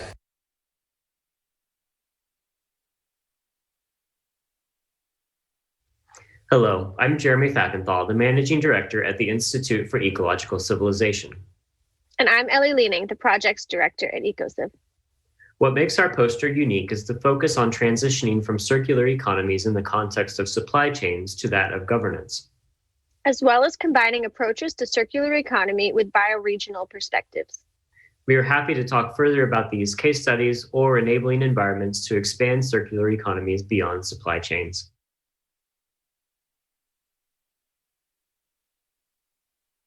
Hello, my name is Esther Kohlhase and I'm a PhD student at Leuphana University Lüneburg in Germany.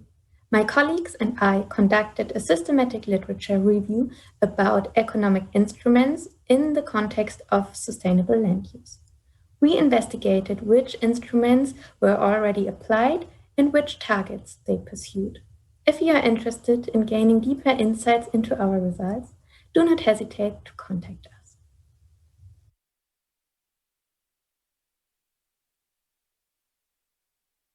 Hello, my name is Matej Kokiec.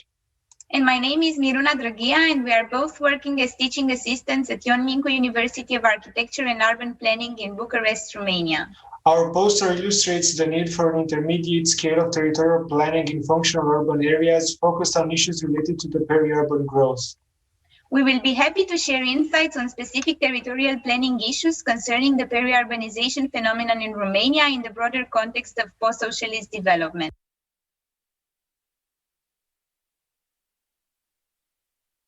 Hello, my name is Sebastian Rogge, and I'm currently working as a researcher at the Leibniz Center for Agricultural Landscape Research in Müncheberg, Germany. I'm also coordinator of a new project called Kpis, which my poster is all about. I'd like to introduce you to our main ideas, guiding research questions, and frameworks. I hope you'll like it.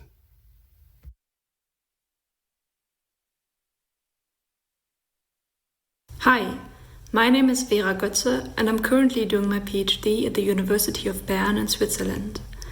At university we don't learn much about how municipalities make their money, but this is important to learn if you want to understand why it can be hard for a municipality to adapt to national land thrift ambitions. Get in touch if you want to hear more about the role that money plays in the land use planning of Dutch and German municipalities.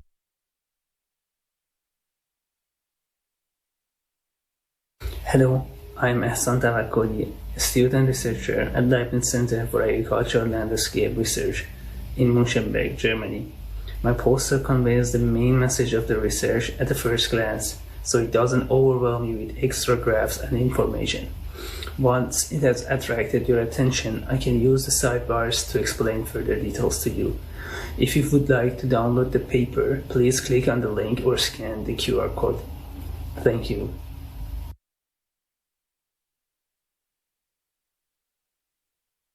Hello, my name is Philipp Gärtner and I'm currently working as a research assistant at the Department for Land Management at Technical University Darmstadt in Darmstadt, Germany. Our poster shows ways to handle data shortage in the urban-rural context relevant to the reuse of building components. We would really appreciate to get in touch with you to discuss about possibilities for solving those data-related problems.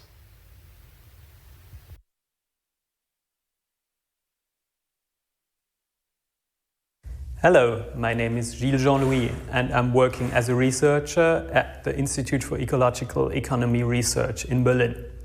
Have you ever wondered about the value of an ecosystem and how this value might change according to different land use change scenarios? Do you want to know how such an economic assessment may be conducted and how the results contribute to sustainable land use management? Then have a look at our poster. Yeah, well, with this introduction of the wonderful phases of our conference, we are about to close the grand opening session. We would like to thank all of the contributors very, very much. And next on our agenda is, next to the lunch break, also the included gallery session. And it would be very kind of you, listening now, to actually pay attention and a visit to the poster presenters. You can do so by going to the agenda of the event, going to the poster session, and there choosing the table where you will meet the poster presenter. And here are also some other hints and tips to make your way through the conference by tomorrow noon. First of all, we ask you, if you have a problem with the app or with some other things, then please consult the help center that you find in the navigation bar. You will find a tutorial about the app there, also to download, also frequently asked questions, and last not least, a link to the help desk where there is live for you a partner to contact. A supporting team here in our house in Leipzig is at your fingertips. Second, given our virtual format of the event, we need to be in time. We want to close this session on time and want to start the next one in time. And that means we ask all, in particular in the afternoon sessions, to stick to the precise planning. We will always start the sessions as announced in the agenda. If there might be a change to that agenda, we will send a push to you and would announce any changes online. However, we don't expect that to happen. We want you to join the discussion, and we know that this is difficult in the online format. Notwithstanding, as I said before, you can use the chat and you can use the feed, which is the wall of ideas, to leave your comments. It is up to all of us to make the best of the situation, and the presenters are looking forward to your feedback in as much as we hope that you will find good replies to the questions that you have. So please use the opportunities. And last not least, take care of yourself.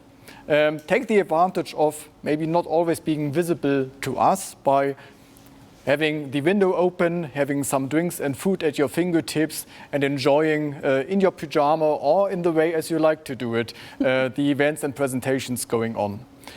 We are glad that you are with us today, and at this moment I also like to thank Ms. Schmidt-Sari, who has been supporting us as the writer today, who put the nice pictures that we were developing, and you will see the final results of that in tomorrow's closing session. So stay tuned also for that. Thanks to Berlin, to 123 Comics on this behalf. And now it's time for lunch and to talk to the poster presenters. You will find them in the meeting room in the poster session. The regular sessions will start on time, 1:30 p.m. Central European Time. This is in 75 minutes. We are looking forward to interesting presentations and discussions. We will meet again in the plenary for the keynote session tomorrow morning at 8:30 Central European Time. And now, enjoy the conference. Thank you very much. See you.